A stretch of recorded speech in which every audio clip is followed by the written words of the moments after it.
Hi, well, today this is a video that I recorded and forgot to edit a while back. It's a piece of cedar that's probably about 60 centimetres across and about 8 to 12. It's a bit wedge shaped. So I'm going to do it into some sort of wall plaque. So to start with, marking it out with my mason scribe so I can take the edges off on the bandsaw before sticking it on the lathe. Right, I've got it on the faceplate. And I'm now going to try and lift it on. Alright, that's going to be pretty out of balance.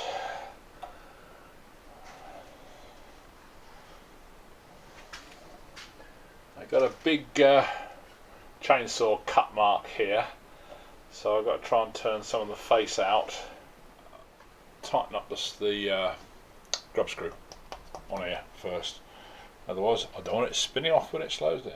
I slid the headstock right the way down and put the drop lathe bed on and put the tool rest on the drop lathe bed and turning only at about 200 revs. This took quite a long time to take out the unevenness.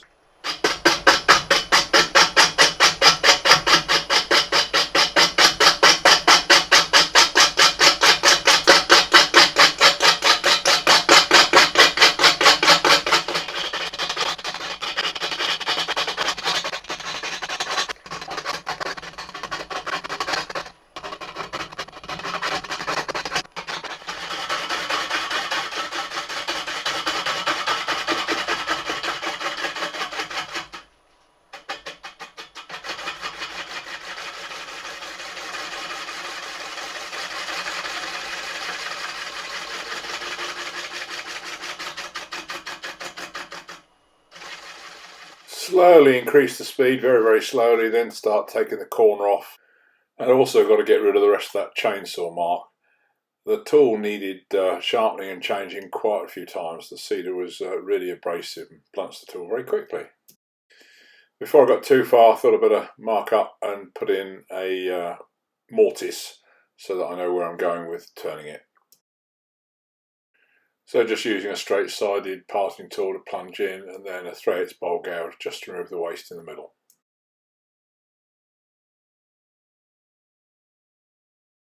And then dress the mortise to the dovetail shape with the skew and tidy up the bottom. Of course, I forgot I'd still got the big gash from the chainsaw in, so I do have to go back and deepen the mortise on the same profile.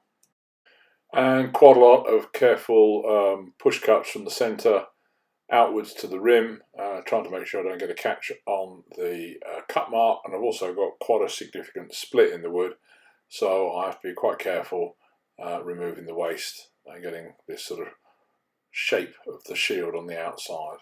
I actually had to take out quite a lot more than I thought, so this took quite a long time. But eventually I got a shape that was sort of kind of okay, and then I put a bit of sanding sealer on and slapped in a whole load of glue, CA glue and sawdust to fill the crack and the last little bit of the chainsaw cut, which was a bit too deep to fully take out. And then using the 3/8 bowl gouge, start to try and create some details of like a boss shape, some beads and coves in the front face of what will actually be the shield side showing to the room. So using the 3/8 spindle gouge, swapping in and out depending on what I'm doing, and then start to create some more curves and coves on the main body.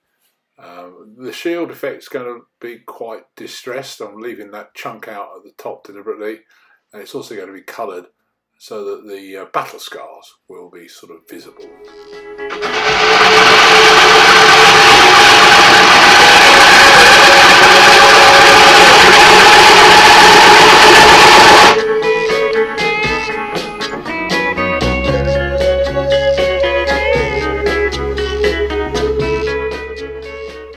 Okay, well I've just used the texturing tools, the large and the small one, the large Sorby one and the small Crown one.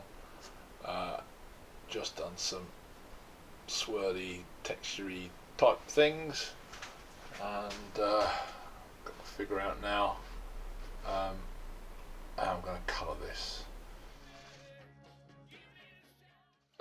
But before doing any colouring, I just want to finish off the edge, get a nice smooth edge, and obviously then sort out the back as well.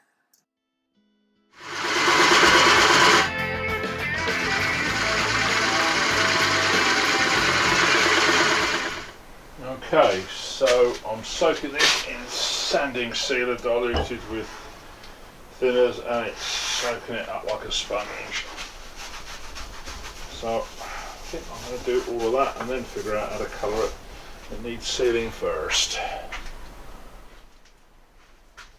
Alright, so I've got some intrinsic honey. I'm just going to try and lay a bit of colour down. Lord knows what it's going to be like because it's sealed as well.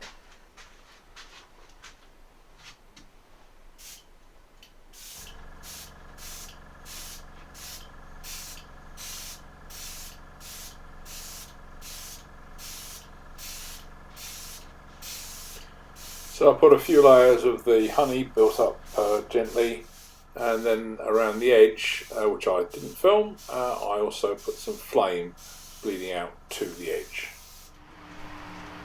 And then some rub and buff rubbed in with my gloves all around the edge.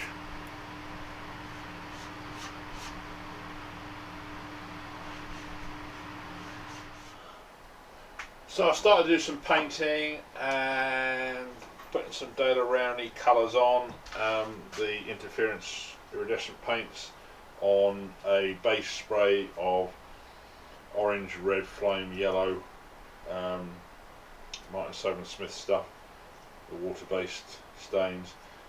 I'm not liking where this is going at the moment, so I'm going to start distressing it a bit more with various tools that I've got. Just going to make some random more additional dents and distresses all around it. This is a countersink punch.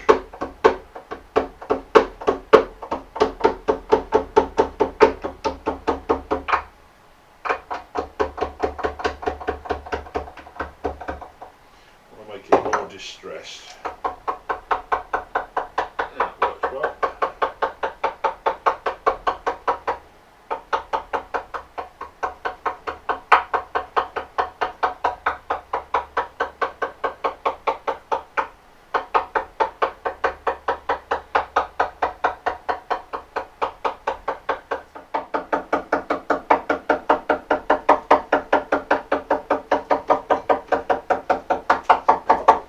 Then I raided the toolbox. This one is a star head, I think, and I also used a hex head as well as a Phillips screwdriver head just to beat in some different sort of versions of star shapes into the surface.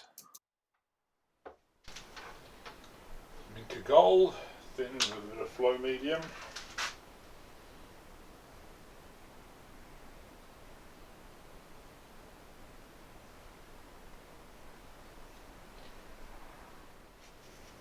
I was fiddling with this for some time. I put some Inca Gold on and then some Inca Gold red.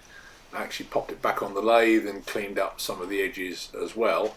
And at that point then thought, right, I'll get it back on the lathe and do the back. So I mounted it in expansion mode on the big chuck jaws here, which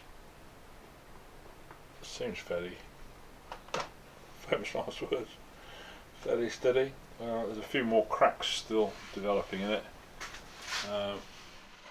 So I just want to take out some of the weight at the back and create a mortise to act as a hanging point. But oops, naughty me, forgot to do the grub screws up on the chuck, and the first time I turned it and stopped it, the weight of it slowing down started to unspin the chuck. So always put the grub screws on when you've got a big piece of wood on.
So that was the finished outside after several coats of lacquer. You can see that I've done some different colour lines in different places. Missed out filming those, but you get the idea.